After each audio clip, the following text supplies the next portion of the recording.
तालियों की स्वागत।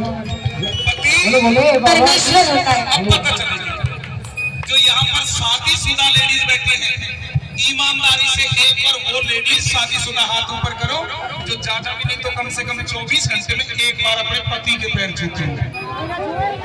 अच्छा, इतनी सारी में से एक भी नहीं छूती। नागर साहब कर लो जाके नंदिया, कर लो जाके।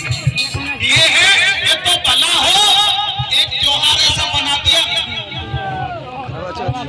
एक त्योहार ऐसा बना दिया। पति देव ऑफिस गया, शाम के टाइम पत्नी ने फोन किया, कहाँ जी कि मैं ऑफिस में हूँ, थोड़ा जल्दी आ जाओ। क्यों?